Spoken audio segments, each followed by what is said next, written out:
அண்ணா சீரியல்ல இன்னைக்கு என்ன நடக்க போகுதுன்னு பார்க்கலாம் வாங்க வீடியோக்குள்ள போலாம். முத்துப்பாண்டியும் பாண்டியம்மாவும் ஒரே மாதிரி என் தம்பியோட பேச்ச மீறி யாரும் இவனை வெயிட்டு விட்டு வெளியில எடுத்துட்டு போக கூடாது கொண்டு போக கூடாதுன்னு சொல்றாங்க. பெரியாத்தா நீ யார் இதுல தலையிடுறதுக்கு? அதோ கிடக்குறாரு அவரோட சம்சாரம் இருக்கிறாங்க, பிள்ளைங்க இருக்கிறாங்க, மவன் இருக்கிறான், இத்தனை பேர் இருக்கும்போது நீ யார் குறுக்க குறுக்க வந்து நாட்டாம பண்ணிட்டு இருக்கிற? நீ கொஞ்சம் பேசாம கிடங்குறாங்க சண்முகம். எல்லாரும் வெளியில போங்க முதல்ல அப்படின்னு சொல்லி சவுந்தரபாண்டி வாயை ஓணிச்சுக்கிட்டே எல்லாத்தையும் வெளியில போக சொல்றாங்க. இதை பார்த்த பரணி சொல்றாங்க, ஏய் சண்முகம், இந்த முட்டல் கும்பத்துக்கிட்ட நம்ம பேசணுங்கிற அவசியமே கிடையாது. இந்த கும்பல் எப்படியோ போயிட்டு போகுது. இங்க பாரு, நான் பார்க்க வேண்டிய ட்ரீட்மெண்ட்டை முதல் ட்ரீட்மெண்ட் பார்த்துட்டு வந்துடுறேங்கிறாங்க பரணி. பரணி ஒரு ஊசி ஒன்று சவுந்தரபாண்டிக்கு குத்துறாங்க. இதுக்கு மேலேயும் நம்ம இங்க இருந்தோம்னா இவருக்கு பிபி தான் ஏறும், நம்ம இங்க இருந்து போலாம் வா சண்முகம்னு கூப்பிடுறாங்க பரணி. ஊர் பஞ்சாயத்து தலைவர் சொல்றாங்க, டே முத்துப்பாண்டி, உங்க அப்பாவை இதுக்கு மேலே இங்க வச்சுட்டு பார்த்துட்டு இருக்காத, உடனே ஆஸ்பத்திரி கூட்டிட்டு போ, டாக்டர் அம்மா என்ன சொல்றாங்களோ அதன்படி கேளுங்கன்னு சொல்றாங்க. போதுங்க உங்க அட்வைஸ் எல்லாம் போதும், முதல்ல இங்க இருந்து கிளம்புங்க, நீங்க எல்லாம் வந்ததுனால தான் எங்க அப்பாவுக்கு இப்படி ஆச்சுங்கிறாங்க முத்துப்பாண்டி. பாண்டி அம்மா சும்மா விட்டாங்களா? அவங்க எல்லாத்தையும் திட்டு தீக்குறாங்க. ஏய் நீங்க 50 பேர் ஓட்டு போட்டிருந்தா என் தம்பிக்கு இப்படி ஒரு நிலைமை வந்திருக்குமா? கூட இருந்தவை குழி பறிச்சு ஓட்டு போடாம விட்டுட்டு இப்ப வந்து அப்படி இப்படின்னு சாக்கு போக்க சொல்லி சமாதானம் பண்ற மாதிரி வந்து நிக்கிறீங்களா? ஒருத்தர் ஒன்றும் பேசாதீங்க, வெளியில போங்கிறாங்க பாண்டி. உங்க தம்பி என்ன அவ்வளவு நல்ல பேரா வச்சிருந்தாரு? எல்லாத்தையும் கூட்டிட்டு போய் தண்ணி ஊற்றி கொடுத்தாரு, பொம்பளைய கூட்டிட்டு வந்து ஆட வச்சாரு. அவரு பத்தி வெளியில சொன்னா எல்லாருமே சிரிப்பாங்க. போங்க, செஞ்சது ஊரை உன் தம்பி கேடுகட்ட வேலை, இதுல தோத்து போயிட்டான்னு துக்கம் வேறையான்னு கேக்குறாங்க. உங்க தம்பியோட கேவலமான புத்திக்கு இதுவும் நடக்கும், இன்னமும் நடக்கும், வேணாலும் பாத்துக்கிட்டே இருங்கன்னு சொல்றாங்க. வெக்கமான ரோசை எதுவுமே கிடையாது, அதுக்குள்ள எங்களை சொல்ல வந்துட்டாங்க அப்படின்னு சொல்லி பேசுறாங்க. டே அடங்குங்க, இல்ல அவ்வளவுதான் தொலைச்சிடுவேன் பாத்துக்கோன்னு முத்துப்பாண்டி எகிரிக்கிட்டு நிக்கிறாங்க. அடைச்சி போது நிறுத்துடா, சொந்த வேலையை இருக்கிற வேலையை போலீஸ் வேலையை காப்பாத்திக்க தெரியல, துப்பு இல்லாத நீ எங்களை பேச வந்துட்டியான்னு கேட்குறாங்க. முதல்ல மரியாதையை பேச கற்றுக்கோ, இல்லை எல்லாருமே சேர்ந்து கும்மி அடிச்சிடுவோம் பார்த்துக்கோங்கிறாங்க. அடைச்சி பேசாமல் எல்லாரும் கொஞ்சம் அமைதியாக இருங்க, எல்லாரும் முதல்ல அவங்க வேலையை பார்த்துட்டு வீட்டுக்கு போகலாம் போங்க அப்படிங்கிறாங்க. சண்முகம் முத்துப்பாண்டி 2 பேரும் சேர்ந்து இவங்களை எப்படியோ அந்த கட்டலில் கொண்டு போய் படுக்க வைங்க, அப்புறம் எதுவும் நடக்கிறதெல்லாம் நடக்கட்டுங்கிறாங்க பரணி. முத்துப்பாண்டி, சனியன், சண்முகம் எல்லாருமா சேர்ந்து சவுந்தரபாண்டியை கட்டலில் கொண்டு படுக்க வச்சுட்டாங்க. அவங்க எல்லாரும் வெளியில் போனதுக்கு அப்புறமா சண்முகம் கதவை சாத்திக்கிட்டு அப்படி கை சட்டை அப்படி சுருட்டி விட்டுக்கிட்டு அப்படி வர்றாங்க. அப்போ சவுந்தரபாண்டி நினைக்கிறாரோ, ஐயோ அடிக்கிறதுக்கு விடுறானா, இந்த நிலைமையில நம்மளால எந்திரிச்சு கூட ஓட முடியாது, என்ன பண்றதுன்னு தெரியலையேன்னு பார்த்துக்கிட்டே படுத்திருக்காங்க. என்ன மாமனாரே அடி விழுந்துருமோன்னு பயமா இருக்காங்கிறாங்க. ஐயோ கரெக்டாக கண்டுபிடிச்சிட்டானேன்னு நினைக்கிறாங்க சவுந்தரபாண்டி. சண்முகம் எப்பவுமே சரிக்கு சரியா இருக்கிறவங்ககிட்ட மட்டும்தான் மோதுவான். உங்களை நான் எதுக்கு அடிக்கணும்? நான் அடிச்சா தான் தப்பிச்சிருவீங்களே, அந்த ஆண்டவன் அடிப்பான், அவன் அடிச்சானா தான் இப்படி இழுத்துக்கிட்டு கிடப்பீங்க. நீங்க செஞ்ச பாவமெல்லாம் சாதாரண பாவமா இல்லை சும்மா பாவமா? கோயில் நகைவே கொள்ளையடிச்சிருக்கீங்க, அதுக்கு ஒரு கொலையும் பண்ணியிருக்கீங்க. ஒரு அப்பாவி பொம்பளை செய்யாத தப்புக்கு 20 வருஷம் ஜெயில தள்ளியிருக்கீங்க. அதை கூட விடு, எங்களை கூட விடு, வெளியாளுங்க. ஆனா பெத்த பிள்ளைய பாத்திர கடைக்காரனுக்கு விற்க பாத்திய, உன்ன மாதிரி கேவலமான அப்பனை எங்கேயாலும் பார்த்துருக்க முடியுமா? உன்ன மாதிரி கேவலமான ஆளை இது வரைக்கும் நான் பார்த்ததும் இல்லை, இனிமே பார்க்க போறதும் இல்லை. ஆமா, உன்னால இப்படித்தான் நிம்மதியாக தூங்க முடியுது? உன் மனசாட்சி உன்னை கொள்ளலையா? உனக்கு எப்படி உறக்கம் வரும்? அது மனசாட்சி இருக்கிறவனுக்கு தானே, உனக்கு தான் அந்த மனசாட்சியே இல்லையே. அதுவும் மனுஷனுக்கு தானே மனசாட்சி இருக்கும், உனக்கு எப்படி மனசாட்சி இருக்கும்? ஊர் மக்கள் குடிக்கிற தண்ணியில வெஸ்ட காந்தீரு, ஊர் மெம்பரையெல்லாம் கூட்டு போய் மாமா வேலை பார்த்தீரு, கும்பிட்டு அக்கிரமத்தையும் பண்ணிட்டு இன்னும் எப்படி காலந்தான் தப்பிச்சு வரலான்னு நீயும் நினைக்கிறீரு. ஆச்சு ஒரு நாள் நம்மளை கேள்வி கேட்க ஒரு ஆள் வருவான்னு ஏன் நினைக்கல? இன்னைக்கு வந்துட்டோம்ல, முன்னாடி செஞ்ச பாவத்துக்கு இப்ப அடிக்க வச்சு இப்ப படுக்க வச்சிருக்கோம்ல, இம்பிட்டு நாள நான் ஒத்தையில தான் இருந்தேன், இப்ப 2 பேர் சேர்ந்துட்டோம்ல, உன் மவளும் உனக்கு எதிராக நின்றுட்டல, இப்ப நாங்க 2 பேருங்கிறாங்க சண்முகம். என்ன உன் மனசுல என்ன நினைக்கிறீரு? கை கால் வராத நேரத்துல வந்து இப்படி வந்து நின்றுக்கிட்டு பேசுறானேன்னு தான் நீங்க நினைக்கிறீரு. மாமனாரே அசையாத நிலையில கிடக்கும் போது கூட பாம்பு கட்டும், அப்படி பாம்பு கட்டும் போது நம்ம என்ன செய்யணும்? கொத்துறது பாம்போட தர்மம்னா அடிச்சு கொள்றது இந்த சண்முகத்தோட நியாயம்ங்கிறாங்க. அடிச்சு கொள்றதும் தர்மம் தான், நீங்க செஞ்சது பாவம் மட்டும் இல்ல, துரோகம், ஒரு குடும்பத்துக்கே செஞ்ச துரோகம். எங்க அம்மா அறியா பொம்பளைய ஜெயிலுக்கு அனுப்பிச்சு பச்சை குழந்தைகளை தாயும் பிள்ளையும் விரிச்சு ஈவு இறக்கமே இல்லாம அவளுக்கு அவதாரி பட்டம் கட்டினீங்கல்ல, உன் மேல எனக்கு எப்படி இறக்கம் பார்ப்பேன் சொல்லு பார்க்கலாம்? இவ்வளவு நாளா நான் ஒத்தையில் இருந்தேன், இப்போ நான் ஒத்தை இல்லை ரெட்டை. நான் ஒன்று நானும் இன்னொன்று பரணி 2 பேருமா சேர்ந்து உன் கண்ணுக்குள்ள விரலை விட்டு ஆட்டாட்டுன்னு ஆட்டில என் பேர் சண்முகில்ல, நிச்சயமா நீ ஜெயிலுக்கு போகத்தான் போற. நீ அப்படி இருந்தாலும் சரி இப்படி கிடந்தாலும் சரி உன்னை ஜெயிலுக்கு அனுப்புறது உறுதின்னு சொல்லிட்டு போறாங்க சண்முகம். நீ செஞ்ச பாவத்துக்கெல்லாம் உள்ள அடிச்சு கொன்னே போட்டுருவாங்க. சரி வரட்டுமா, நீ செஞ்ச பாவத்துக்கு நீ அனுபவிச்சு தான் ஆகணும், அது உன்னோட விதி. சரி வரட்டா அப்படின்னு டாட்டா சொல்றாங்க. முந்தியெல்லாம் டாட்டா சொல்லுவேன், இப்போ எதுவும் இல்லை, சரி படுத்தே கிடக்குற பாரு பாரு. அட டாட்டா காட்டு மாமனாரேன்னு கையை பிடிச்சி டாட்டா காட்டி சண்முகம் வெளியில வர. டே நீ என்ன படிச்ச முட்டாளா, சொல்றது எதுவுமே புரியாதான்னு திட்டிட்டு இருக்கிறாங்க இந்த பரணி. முத்துப்பாண்டி பேசாம அமைதியே நின்று கேட்டுட்டே இருக்காங்க. ஏழை படிச்சவனுக்கு தான் தெரியும், இவனுக்கு தான் படிச்சும் புத்தி இல்லை மரமண்டேன்னு தெரியுமில்ல, இவங்கிட்ட போய் பேசிட்டு இருக்கிறியான்னு கேட்குறாங்க சண்முகம். ஏழை பரணி, நம்மளுக்கு 1000 வேலை இருக்கு, அவனுக்கு தான் வேலை இல்லாமல் கிடக்குறான், சரி வா போலாங்கிறாங்க. டே அம்மா அழுறாங்கடாங்கிறாங்க பரணி. உங்க அம்மா அழுவுறது தலையெழுத்து, இதை யாரால மாற்ற முடியும்? இங்க பாரு, இப்படியே அழுதுகிட்டு வந்து தர்மகர்த்த ஆகாதுன்னு சத்தியம் வாங்கினாலும் வாங்க பார்க்கும், வா போலாம் அப்படின்னு கூட்டிட்டு போறாங்க. அம்மா அவரோட தலையிலேயே அவரே மண்ணள்ளி போட்டுக்கிட்டாரு, இதுக்கு யார் என்ன பண்ண முடியும்? விடுமா, அவர் அவர் அனுபவிக்கட்டும், நீ ஒன்றும் அழுகாத சரியா, நான் போயிட்டு வரேன்ட்டு போகிறாங்க பரணி. பரணி வெளியில் வரும்போது கண் கலங்கிட்டு வர்றாங்க. அது சண்முகம் கேட்குறாங்க, எதுக்கு இப்போ அழுதுகிட்டு வரேன்னு கேட்குறாங்க. டேய் நானும் மனசு தானே, எங்கள் அப்பாவுக்கு இப்படி ஆயிடுச்சேன்னு எனக்கும் கவலை இருக்காதான்னு கேட்குறாங்க. இல்லை பரணி, இதே அப்பாவை எத்தனை தடவை வெட்டுறதுக்கு கத்தியை தூக்கிட்டு வந்திருக்கிறேன், இப்போ என்ன நீ அழுகிறேன்னு கேட்குறாங்க சண்முகம்.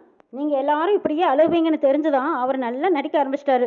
பேசாமல் வாங்கடி போகலாங்கிறாங்க. இல்லைடா அவருக்காக அழுகலை, எங்கள் அம்மாவுக்காக அழுதேன்னு சொல்லிட்டு பரணி சண்முகத்தோட போகிறாங்க. பொழுது வந்ததும் வீட்டில் வைகுண்ட வீட்டில் எல்லாரும் சுற்றி உட்காந்து சாப்பிட்லான்னு நிலாசோறு எடுத்து வச்சிருக்கிறாங்க.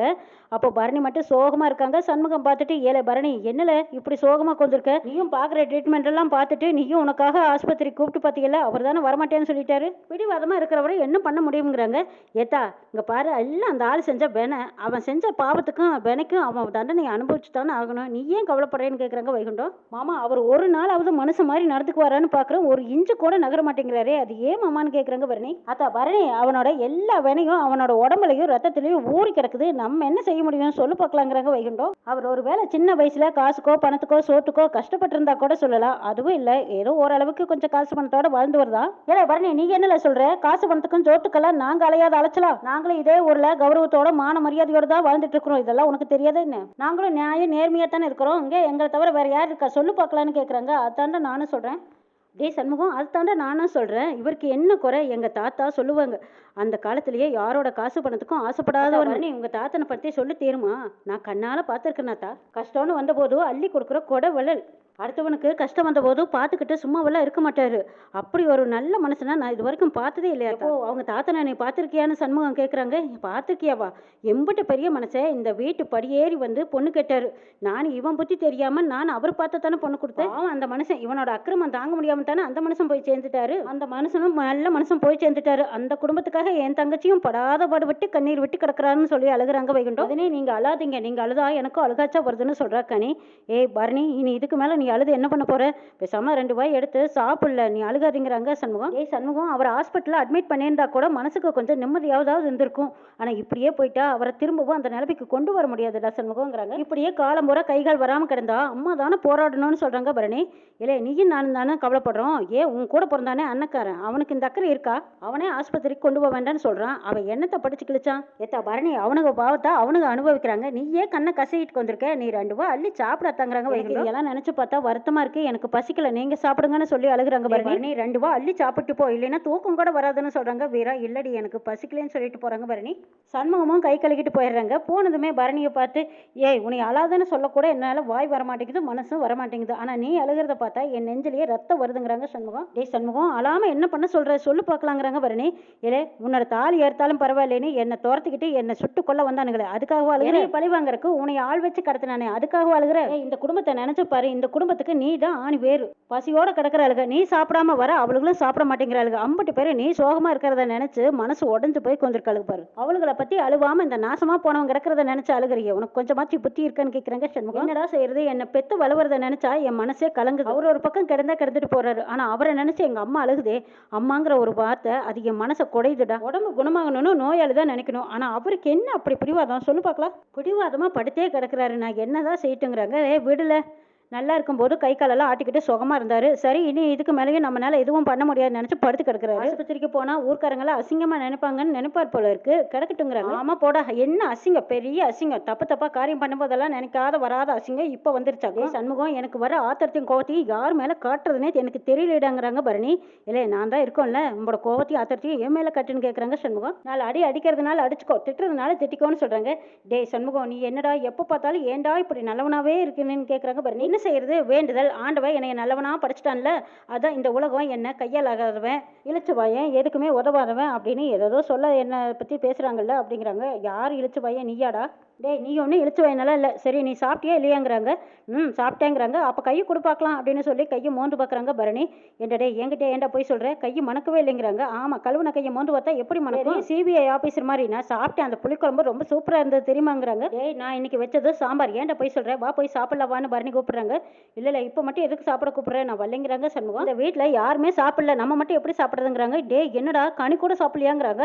டே அவள் பசி வேற தாங்க மாட்டாடாங்கிறாங்க. ஆமாம் பசி தாங்க மாட்டான், நீ வேற சாப்பிடாதுக்கு முன்னாடி வெடுக்குன்னு எந்திரிச்சு வந்துட்டேன், உன் பின்னாடி நானும் வந்துட்டேன். இந்த வீட்டில் யாரும் ஒருத்தர் சாப்பிடலைனாலும் எல்லாரும் சாப்பிட மாட்டாங்கன்னு உனக்கு தெரியாதாங்கிறாங்க. டே இது ஏன்டா என்கிட்ட முன்னாடியே சொல்லலை, முதல்ல எழுந்திரிச்சு வா அப்படின்னு கையை பிடிச்சி இழுத்துட்டு போகிறாங்க. பரணி வந்ததும் கனி வீரா மாமா எல்லாரும் வாங்க, ஏன் இப்படி சாப்பிடாம பிடிவாதம் பிடிக்கிறீங்க, வாங்க எல்லாரும் வந்து உட்காருங்கன்னு கூப்பிடுறாங்க. பரணி எல்லாரும் உட்காருங்க சாப்பிடலாம், நான் உருண்டை பிடிச்சி தரேன், எல்லாரும் சாப்பிடுங்கன்னு சொல்றாங்க சண்முகம். ஆளுக்கு ஒரு உருண்டையா பிடிச்சி உருண்டையை ஒருத்தர் மாற்றி ஒருத்தர் பரிமாறிக்கிறாங்க. அவ்வளவு சந்தோஷமா எல்லாரும் சாப்பிட்டுட்டு இருக்கிறாங்க. சண்முகத்தோட வீட்டுல இணைந்த கைகள் மாதிரி இப்ப பரணியும் கூடவா சேர்ந்துக்கிட்டாங்க. இப்ப சண்முகம் பரணி குடும்பத்துல இவ்வளவு சந்தோஷமா அன்பா பாசமா நிலா சாப்பாடு உருண்டை பிடிச்சி ஒருத்தருக்கு ஒருத்தர் ஊட்டி விட்டுட்டு அவங்களும் பசியார சாப்பிடுறாங்க.